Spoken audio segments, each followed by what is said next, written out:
Que a graça e a paz do Senhor esteja com todos os irmãos. Amém? Aproveitando que você está em pé, abra a palavra de Deus. Evangelho de Mateus, capítulo 5, versículo 3, que será o texto base para a nossa meditação nesta noite. Agradeço a Deus pela vida do pastor Walter, sua esposa Osana, pela minha amiga Osana também, seu filho Elber. Eu revi a Osana depois de 32 anos. Deus me concedeu esse privilégio de poder estar com ela ali, o seu esposo Nelson, passar pelo menos um dia ali com eles. E eu agradeço muito a Deus pela vida deles. Mateus capítulo 5, versículo 3. Eu quero que você leia. Eu vou contar até 3 e você vai ler o que está aí no Evangelho de Mateus, capítulo 5, versículo 3. 1, 2, 3.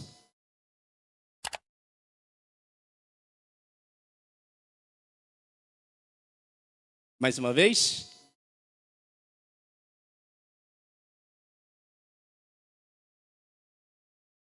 Bem-aventurados os pobres de espírito, porque deles é o reino dos céus. Amém? Tome seu assento, louvando e adorando ao nome do Senhor.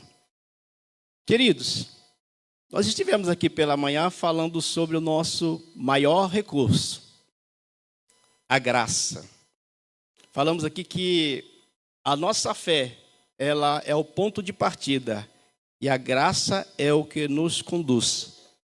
Falamos sobre o apóstolo Pedro, que andou por cima da água, a fé dele não foi suficiente e ele começou a afundar. Mas naquele momento se manifestou a graça por meio de Jesus Cristo e o colocou em pé na água novamente e ele permaneceu em pé pela graça. Aprendemos também que pela graça somos salvos, isso não vem de nós, é dom de Deus.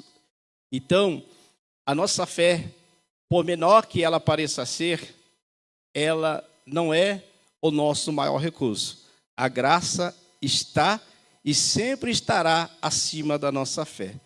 Se a gente sente que a nossa fé é insuficiente, então vamos confiar mais na graça e menos na nossa fé. Porque a nossa fé, a gente já disse, nossa fé é de nós para Deus.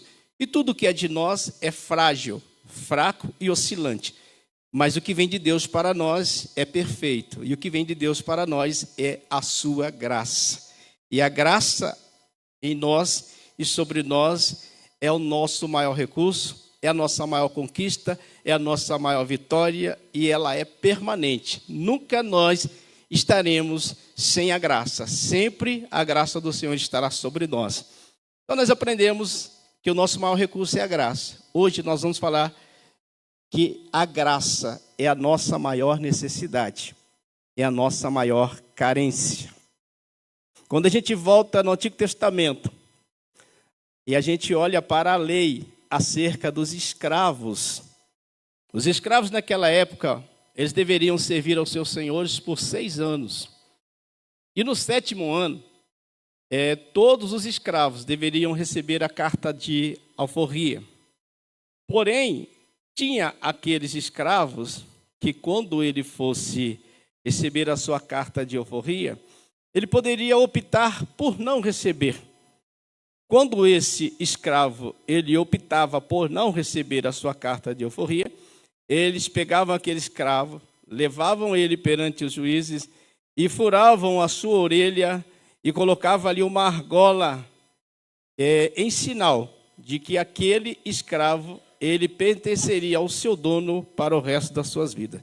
Porém, agora, o seu dono já não poderia mais tratá-lo como escravo, e sim como um membro da família, com direito até à herança.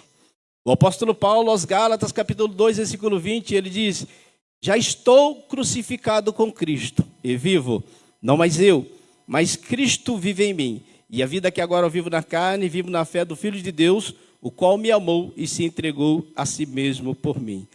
A lei do escravo, amado irmão, ela dizia a respeito ali daquele escravo que deixava de ser escravo, agora se tornava um membro da família, como um filho.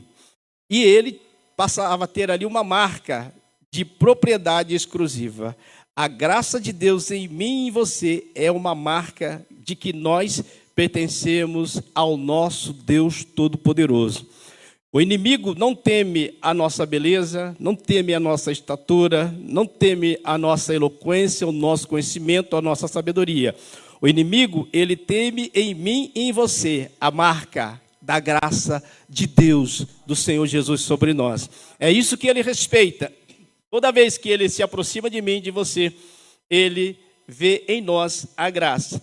Me lembro uma vez que eu estava na cidade de Londrina, e existia ali uma jovem que, quando a mãe dela, estava grávida dela, a mãe dela foi e consagrou ela aos orixás, num centro de Umbanda. E aquela menina, quando nasceu, tiraram sangue entre as suas duas sobrancelhas e depositaram ali aos pés daqueles orixás. A promessa do diabo na vida daquela menina é que ela seria uma das maiores feiticeiras do Brasil. Eu conheci esta menina ali na cidade de Londrina e comecei a orar e interceder por ela.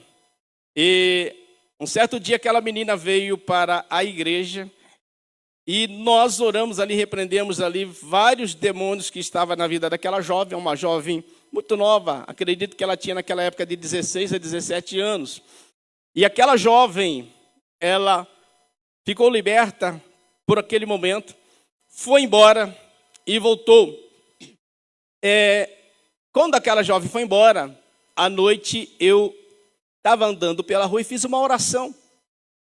Eu falei: Senhor, tem misericórdia daquela jovem. E se o Senhor tem verdadeiramente uma obra na minha vida, eu quero que o Senhor liberte aquela jovem. Porque o inimigo, ele não tem mais poder que o Senhor, isso é um fato. Então, Senhor, tenha misericórdia e liberta aquela jovem. Amados, e eu fui para a igreja. Quando eu fui para a igreja, aí eu passei por um momento espiritual, talvez o mais esquisito da minha vida, porque eu cheguei na grade da igreja com a chave. Eu girei a chave assim e estava mole. Eu pensei que tinham trocado a fechadura, mas aí eu estou com a mesma chave. Aí eu peguei a chave e puxei, a chave esticou como uma borracha e arrebentou. E aí eu me arrepiei todo. Quando eu olhei para trás de mim, tinha 2 cachorros pretos dessa altura, com os olhos vermelhos. E eu me lembro que ela havia me falado que sempre que ela estava andando na rua, 2 cachorros a acompanhavam. Aí eu pulei o muro da igreja, porque já não dava para entrar, porque a chave tinha arrebentado. E quando eu cheguei no porão da igreja, onde eu ficava ali hospedado, eu deitei no chão, no colchão no chão. E quando eu deitei no colchão no chão, aquele colchão começou a sacoalhar comigo, literalmente ali. Ficou fazendo assim, balançando, e eu fiquei assustado, apavorado, porque eu nunca tinha experimentado uma experiência daquela natureza. E aí uma voz falou: levanta, ora por todos os jovens que o diabo quer matar um por um. Levantei, orei e repreendi a ação do mal sobre a vida de todos os jovens, sobre a vida da igreja, sobre a vida de todos os irmãos daquela igreja. E fui deitar na beliche. Quando eu deitei na beliche, eu joguei o cobertor parecia uma chapa de fogo. Eu senti ali o meu braço queimando, eu joguei o cobertor para longe. E aí eu fui para a igreja, peguei a chave, entrei na igreja. E quando eu sentei na igreja, dava para ver tudo que estava acontecendo lá de fora. Mas quando entrei na igreja, todos os vidros da igreja escureceram e eu não via mais nada do lado de fora da igreja. E eu ali orando, isso era aproximadamente meia-noite, eu fiquei lá até às 5 horas da manhã, vendo aquelas bolas pretas que eram os demônios que passavam do lado.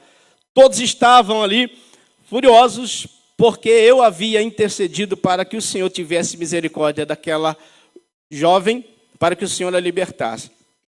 Quando amanheceu o dia, eu estava no escritório da igreja, ali na sede da Madureira, na cidade de Londrina, Avenida Casone, eu estava lá.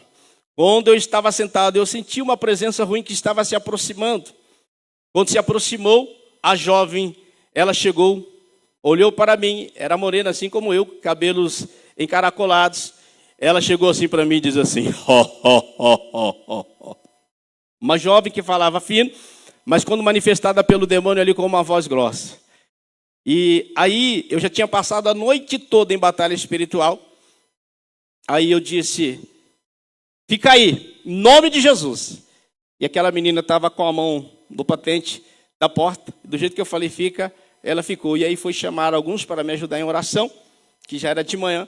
Cheguei lá e estava do mesmo jeito. Aí começamos a orar. Quando nós começamos a orar por aquela jovem, o inimigo se manifestou nela e ela começou a gritar, malditos! Isso não é filme de terror, irmãos, isso é um fato que aconteceu mesmo. Malditos! Ela é minha! E o demônio urrava e gritava, ela é minha! E aí ele veio correndo para cima de mim, com toda a sua fúria. E veio correndo, quando se aproximou de mim, tentando ali alguma ação contra mim, ele gritou assim, sangue, sangue.